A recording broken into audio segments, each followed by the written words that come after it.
Welcome back to Tech with Travis, where we explore Gen AI and cloud technology. I apologize if you hear any audio issues as we are still refining this process.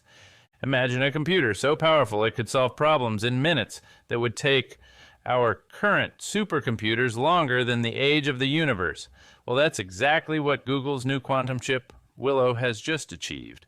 Today, we're diving into the mind-bending world of quantum computing and its potential to revolutionize everything from medicine to climate science. Whoa, hold on a second. Are you telling me we've basically invented time travel for computers? That's pretty mind-blowing. Haha. Not quite time travel, but it's certainly a leap forward in computing power. The Willow chip completed a calculation in under 5 minutes that would take today's fastest supercomputers 10 septillion years. That's a 10 followed by 24 zeros, more years than the universe has existed. Okay. Now you're just making up numbers. How is that even possible? Did they bend the laws of physics or something? Well, in a way, they're harnessing the weird and wonderful world of quantum mechanics.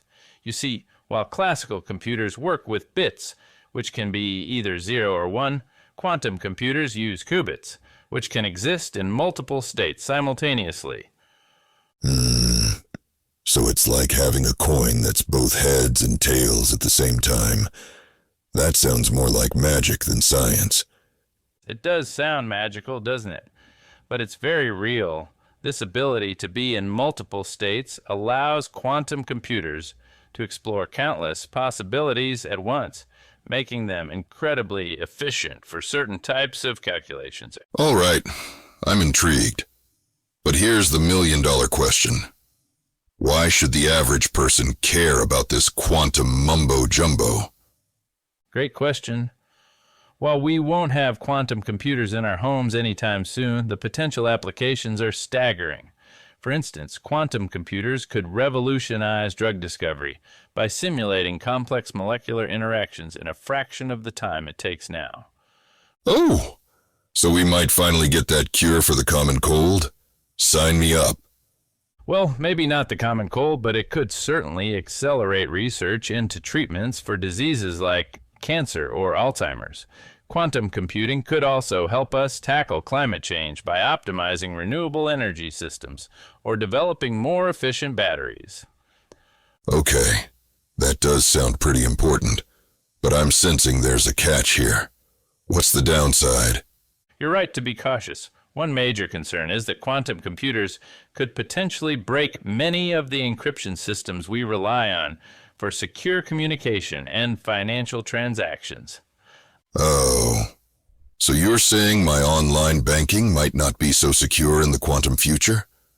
It's a valid concern, but researchers are already working on quantum-resistant encryption methods. The race is on to develop new security protocols before quantum computers become powerful enough to crack current systems. Well, that's somewhat reassuring. But let's switch gears for a moment. We've been talking about these super powerful quantum computers, but what about Gen AI? I heard Google's got some new fancy AI model too. You're referring to Gemini 2 Flash. It's a multimodal AI model that can handle text, images, video, and audio all at once with a brain like Einstein. Imagine having a personal assistant who's also a graphic designer, video editor, and multilingual translator. Wow, that sounds like it could put a lot of people out of work. Should we be worried? It's a complex issue. While AI like Gemini 2 Flash could automate many tasks, it's also likely to create new job opportunities we can't even imagine yet. The key is to adapt and focus on skills that complement AI rather than compete with it. I see. So what can this Gemini AI actually do? Can it write my next novel for me? Well, it could certainly help. Gemini 2 Flash can generate text, create images, and even write code. But what's really impressive is its ability to understand and work with context. It can process over 1 million tokens. That's about 1/500 pages of text, all at once. Gemini 2 has a very large context window. The context window can be thought of as the working memory of a large language model, like Gemini. It refers to the amount of text the model can see or process at one time, measured in tokens, which are chunks of words or characters. For example, if you're having a conversation with an AI model, the context window determines how much of the previous conversation it can remember and use to respond. Gemini 2. Flash is great for remembering. That's actually pretty incredible, but also a bit scary. I mean, if AI can process that much information, what's to stop it from becoming smarter than us? That's a concern many people share. It's called artificial general intelligence, or AGI, and it's still a long way off. Current AI, including Gemini, is narrow AI, very good at specific tasks, but lacking the general intelligence and adaptability of humans. Okay, so we're not quite at the Skynet stage yet. That's a relief. But what are some practical applications of this Gemini AI? Well, one exciting feature is its deep research capability. It can compile in-depth reports on complex topics, synthesizing information from multiple sources. This could be a game changer for researchers, journalists, and students. So basically, it's like having a team of research assistants working 24/7. That does sound useful, but also kind of makes me worry about the future of education. You're not alone in that concern.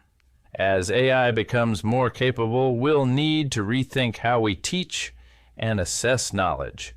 The focus might shift more towards critical thinking, creativity, and applying information rather than just memorizing facts. That makes sense. So, between quantum computing and advanced AI, it sounds like we're on the cusp of some pretty big changes. What should we be watching for in the next few years? Great question. I'd say keep an eye on advancements in quantum error correction. That's key to making quantum computers more stable and reliable. For AI, watch for developments in multimodal models and their real-world applications. And of course, pay attention to the ethical debates surrounding these technologies. Wow, it's a lot to take in. My brain feels like it's been put through a quantum blender. But I have to admit, it's pretty exciting stuff. It really is. And while these technologies might seem distant or abstract, they have the potential to impact our lives in ways we can't even imagine yet. Just think about how much smartphones have changed our world in just a little over a decade. True. I can barely remember life before I had the internet in my pocket. I guess we should be prepared for some pretty big changes in the coming years. Exactly, and that's why it's so important to have these conversations and think critically about the implications of these technologies. We need to be proactive in shaping the future we want to see. Well, as long as that future includes self-driving cars and robot chefs, I'm on board. Just keep the killer AI overlords to a minimum, please. I think we can all agree on that. As we wrap up, I want to emphasize that while the future might be quantum, the present is still very much human. It's up to us to guide these technologies in a direction that benefits humanity as a whole. Agreed. And on that note, I think I need to go lie down and let my non-quantum brain process all of this information. Maybe I'll dream up the next big tech breakthrough. Who knows? Some of the biggest innovations have come from unlikely places. Until next time, keep your bits classical and your minds open to the quantum possibilities ahead. And remember, whether it's Gen AI or quantum computing, the most important factor in shaping our future is still human creativity and ingenuity. Thanks for joining us on this episode of Tech with Travis. Remember, in the world of technology, always expect the unexpected. Have a great day, and please subscribe for more if you enjoyed this podcast.